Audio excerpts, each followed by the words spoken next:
శేఖర్ రెడ్డి గారు మీరు కూడా రెస్పాండ్ అవుతారా దీనిపైన? ఎందుకంటే నిన్న విచారణలో బెయిల్ పిటిషన్ విచారణ సందర్భంగా ప్రభుత్వం తరపున వాదన వినిపిస్తూ వారి తరపున న్యాయవాది వాదన వినిపిస్తూ ఆయన నవ్వారు అని అంటున్నారు.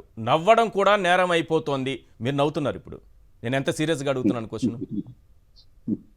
నాలో నవ్వు కనిపించిందా? నవ్వడం కూడా నేరమే. ఇప్పుడు నవ్వొస్తోంది నాకు. నవ్వడం కూడా నేరం అవుతుందా ఈ ప్రభుత్వంలో? సార్ నమస్తే అండి ఈశ్వర్ గారు, మీకు తోటి ప్యానలిస్ట్ కి సాక్షి టీవీలందరూ కూడా గుడ్ మార్నింగ్ సార్. సార్ ఇది బ్రిటిష్ కాలంలో జుట్టు పెంచుకుంటే పన్నేసేవాళ్ళండి సార్. అదే విధంగా మను సిద్ధాంతంలో పురాతన కాలంలో సార్ పాపం దళితులు వీళ్ళు బట్టలు వేసుకున్నా కానీ పన్ను విధించేవాళ్ళండి సార్. సో ఈ నారాసుర పాలనలో నవ్వినా కానీ నేరం అయిపోయింది సార్. దయచేసి సార్ ఎవరు నవ్వొద్దు. చర్చా కార్యక్రమాల్లో నిన్న కూడా నేను వేరే టీవీ ఛానల్లో చెప్పాను సార్, యాంకర్ గారికి కూడా చెప్పాను సార్, దయచేసి మీరు అప్పుడప్పుడు నవ్వుతుంటారు సార్, నవ్వొద్దు సార్. నవ్వితే మాత్రం మీకు జైలు ఖాయం సార్ అని చెప్పాను సార్. సార్ ఆంధ్రప్రదేశ్ పరువు ఆంధ్రప్రదేశ్ లోనే మొన్నటి వరకు తీశారు సార్. ఇప్పుడు ఏకంగా ఢిల్లీ స్థాయిలో పరువు తీశారు సార్. ఒక్క జర్నలిస్ట్ మీద కక్ష సాధింపుకోవడం, సీనియర్ జర్నలిస్ట్ మీద సిద్ధార్థ్ లూత్రా, ముకుల్ రోహత్గి లాంటి పెద్ద పెద్ద లాయర్లు సార్ గంటకి కోట్ల రూపాయలు బెయిల్ విచారణకు ఆయన వాళ్ళని తీసుకెళ్లారంటే ఈ ప్రభుత్వం జర్నలిస్టుల మీద ఎంత కక్ష సాధింపుకుని చూడాలి సార్. సార్ ఇది నేను ఒక్క మాట చెప్పాలి. ఏమనుకోకపోతే మీరు చెప్పే ముందు నాకు ఒక పోస్ట్ కనిపించింది సోషల్ మీడియాలో. మీరు ఎత్తిన పాయింట్కి చాలా అద్భుతమైన పాయింట్ అనిపించింది నాకు. రోజు 1 గంట మీడియాలో చర్చ నిర్వహించే ఒక జర్నలిస్టుకు బెయిలు రాకుండా చేయడానికి దేశంలోనే అత్యంత ఖరీదైన ముకుల్ రోహిత్గి, సిద్ధార్థ లూత్రా వంటి లాయర్లను పెట్టారంటే ఒకటి కొమ్మినేని గారు బలవంతుడై ఉండాలి, లేక చంద్రబాబు అత్యంత బలహీనుడై ఉండాలి. సార్ కొమ్మినేని గారు సూటిగా ప్రశ్నించే తత్వం ఉంటుంది చూడండి సార్. సార్ దీనికి నేను ఇంకో విషయం చెప్పాలి సార్. ముందుగా ఒక విషయం కంక్లూడ్ చేసి, సార్ ఎన్టీ రామారావు గారికే తప్పలేదు సార్ కొమ్మినేని గారు ఎంత. ఎన్టీ రామారావు గారి దగ్గర నుంచి పార్టీ లాక్కున్నప్పుడు సార్ ఎన్టీ రామారావు గారు ఒక కామెంట్ పాస్ చేశారు సార్.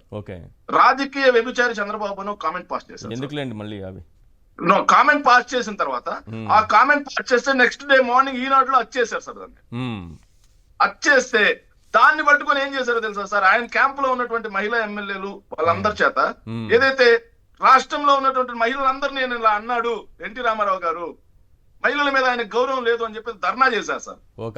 ఆయన ఇంటిని ముట్టడించడానికి కూడా ప్లాన్ చేశారు సార్. ఆయనకే తప్పలేదు సార్. కొమ్మినేని గారు ఎంత. సో నిజంగా ఈ రాష్ట్రంలో ప్రజాస్వామ్యం ఉందా, రెడ్ బుక్ పరిపాలన ఉందా అనేది కొమ్మినేని గారి అరెస్ట్ తో చాలా మందికి అర్థమైపోయింది సార్. కొమ్మినేని గారి అరెస్ట్ చాలా మంది ఏదైతే చదువుకున్న మేధావులు ఏదైతే మధ్యలో ఉండే వ్యక్తులు అందరికి కూడా ఆ పార్టీకి ఈ పార్టీకి సంబంధం లేకుండా మధ్యలో ఉంటారు సార్, వాళ్ళందరికి కూడా అర్థమైపోయింది సార్ ఇంత దుర్మార్గంగా ఒక సీనియర్ జర్నలిస్ట్ ని అరెస్ట్ చేస్తారని.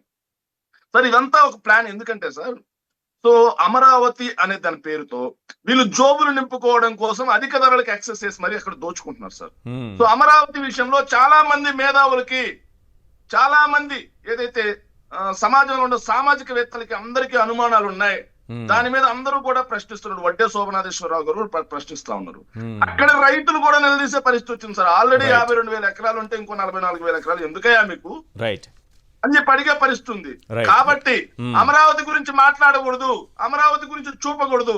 మాట్లాడితే చూపితే రాష్ట్ర ద్రోహులుగా, రాజధాని ఏదైతే ద్రోహులుగా చిత్రీకరించడం కోసం వాళ్ళు ఒక నెరేషన్ క్రియేట్ చేశారు సార్.